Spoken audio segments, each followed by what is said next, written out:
of the credit cards, I bought less than $100. I took 2 months to actually pay it off, and then my credit score, and I was tracking it then, it jumped 60 points. And I was like, huh, well, I see that my credit score went up, and the only thing that I did was actually use this credit card, make payments on it, and now it's paid off. I wonder if that actually impacts your credit score positively. So I took the second credit card and I basically did the same thing. When I did it with that credit card, after a couple of months, I looked at my credit score again and it had jumped an additional 40 to 50 points. And so then that said to me, from trial and error, that said to me that this is one of the ways that you can help increase your credit score. So my credit score actually increased to 805. So I was in the 800 club, not even knowing how I got there almost, just by tracking it and experimenting. I was in an 800 club then, and I've been over 800 since then. So I think last week I might have told you guys, and if you follow me on Facebook anywhere, I showed you my credit score from FICO was 822. So yes, I've been there. I've been high as 847. Only 0.5% of people have had an 850 or maintain an 850, and 18%, technically 18.3% of people have a credit score over 800. So I think I'm in good company with having an 822 right now. So listen, I came to tell you guys this just from my testimony that it is possible, it's absolutely possible to increase and to maintain an excellent credit score. I love to help you do it, so contact me at 800 credit score man at gmail.com. 800 credit score man at gmail.com. So look, thank you for indulging me. I hope that helped some of you. I hope that spurs some of you to go ahead and try and see that not all is lost. So I'm going to go ahead and we're going to go on with the show, and I'm going to give you guys the question of the day. And before I do, I've got to give a couple more shout outs as well. So let me shout out Rodney and Stacy Robinson. They celebrated 5 years of marriage recently. So happy anniversary to you guys. I got to give a shout out to my cousin. I call him Lil Lou. He's not little at all, but Lil Lou. That's Louis Khalil. I want to say happy birthday to you. He turned 19 years old. And I got to give a shout out to Alan Bacon Sr. He celebrated a birthday earlier this week as well. So happy birthday to you, Alan Bacon, as well. All right, so let's go ahead and jump into the question of the day. So the question of the day is brought to you by Cute as a Cupcake, Cupcakery and Bake Shop, where the cupcakes are more than just cute, they're delicious. Cute as a Cupcake is located at 2008 West 81st in Maryville, Indiana. Please get by Cute as a Cupcake and let them know that the 800 Credit Score Man sent you. All right, so for today, the question of the day comes from Dat Boy Druzy. So that's his email when he sent me an email. Dat Boy Druzy, who is Andrew from Florida.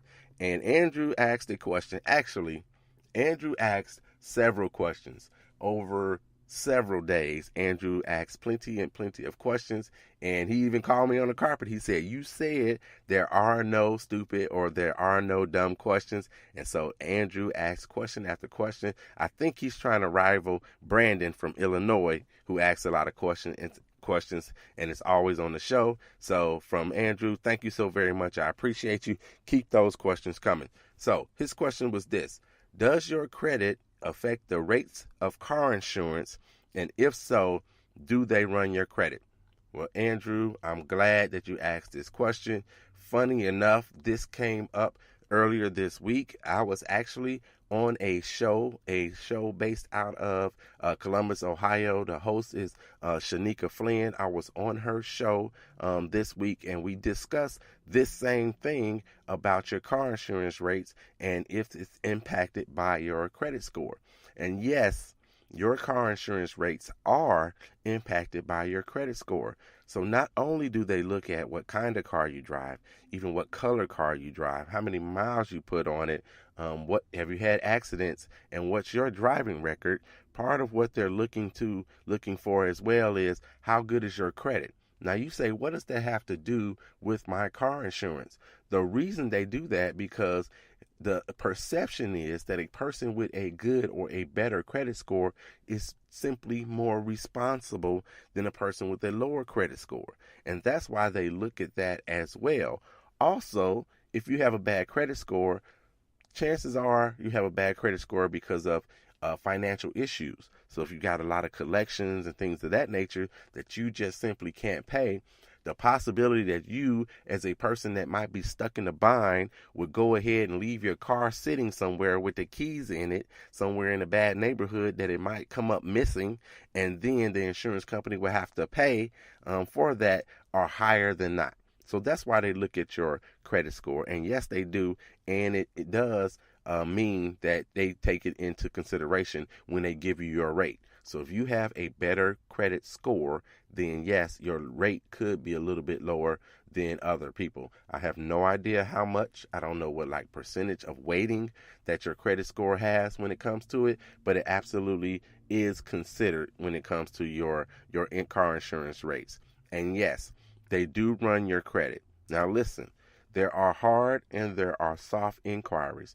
The insurance companies should be considered a soft inquiry, so that won't impact your credit score. So you wouldn't have to worry about if you wanted to shop your insurance and say you wanted to call one insurance company and check their rates compared to yet another insurance company. It should not at all impact your score by having that inquiry. You know that inquiries could affect your credit score negatively by 2, 4, or 6 points, even up to 10 points according to Experian. But in this case, it should be a soft inquiry because you're not actually obtaining credit from them. Now, some insurance companies have different kinds of programs, and they may have mortgages, and they may have a bank or something of that nature. Now, if that's the case and you're applying for other things, it could show up on your credit report as an inquiry. But if you're simply asking, hey, I need an insurance quote, I want you to quote my insurance for my car and my house and what have you, then it's a soft inquiry, and you should be totally fine. So thanks a lot very much. Thank you very much, Drew. I appreciate it, Drew from Florida. If you've got questions, contact me, email me at 800creditscoreman@gmail.com. All right, and of course, it's brought to you by Cute's a Cupcakery and Bake Shop, where the cupcakes are more than just cute, they're delicious. 2008 West 81st in Maryville, Indiana. Please get by there and let them know that the 800 Credit Score Man sent you.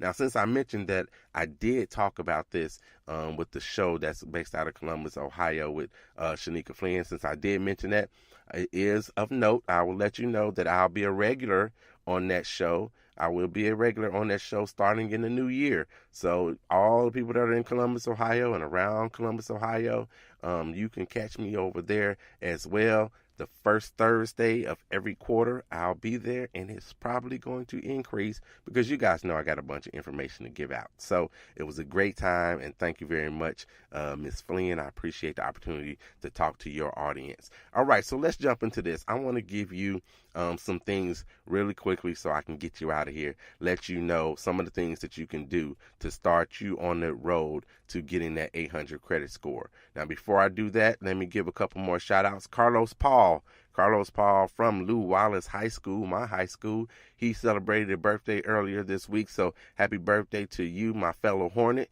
And then also I got to give a shout out to Karen Hereford. She celebrated a birthday earlier this week as well. And I got to give one to Alicia Gaffney. She celebrated a birthday. So happy birthday to all of you all. Happy birthday. I hope this weekend is a great birthday weekend for you guys.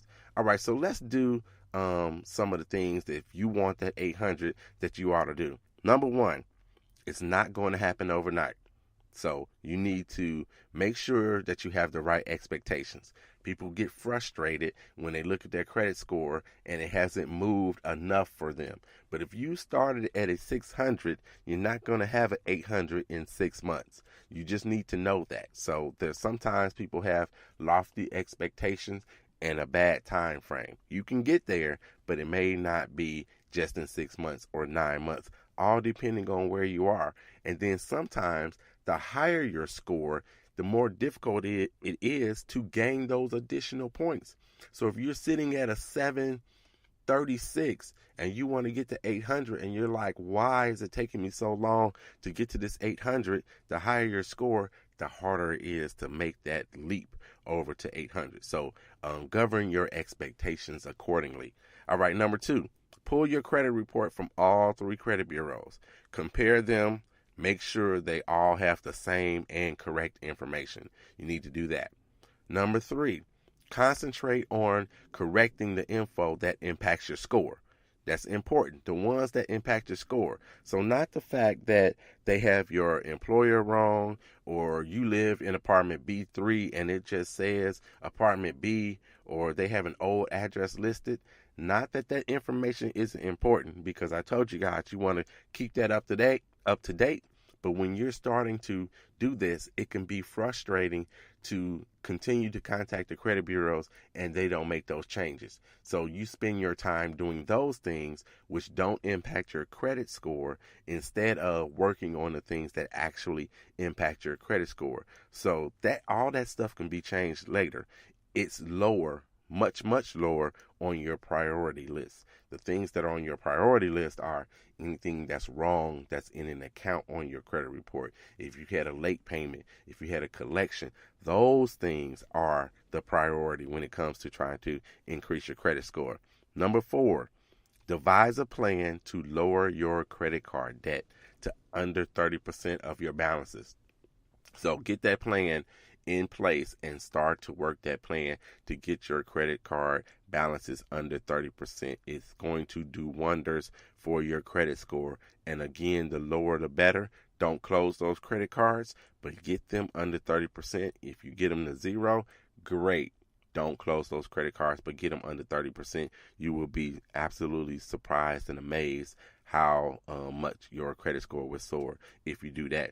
Number 5, dispute all collections. Now, typically, I don't say it that generally and that strongly, but go ahead and dispute all collections. We're talking about starting out just to try to get there. Let's see what happens. Dispute all of your collections. At this point, basically, you have nothing to lose. So dispute those collections and see what happens. Again, manage your expectations. Maybe they'll come off, maybe they won't come off, but then at least you know, and you can start to devise a plan that will get you to where you want to go. All right. Number 6, negotiate and settle collections and make sure that you ask them to remove them from your report. That is very important. It actually does you no good to make a payment or settle a collection and it's going to stay on your credit report. So if you have a regular collection that's not medical, so a regular collection, it can be from a cable company, or if you get something from a car lot, or I don't know, something from U-Haul because you didn't make your payment on your storage, whatever it is, it does you no good to pay it and leave it on your credit report. It just does no good for your credit score. Now, you may feel good because you actually paid something off, but in like a mortgage company, they'd be happy that you paid it off and it shows 0 and it's still on your credit report. But for purposes of increasing your credit score, that doesn't help you because it still stays on there. It stays on there for 7 years from the date that you paid it. So not even 7 years from the time that you actually got that particular collection.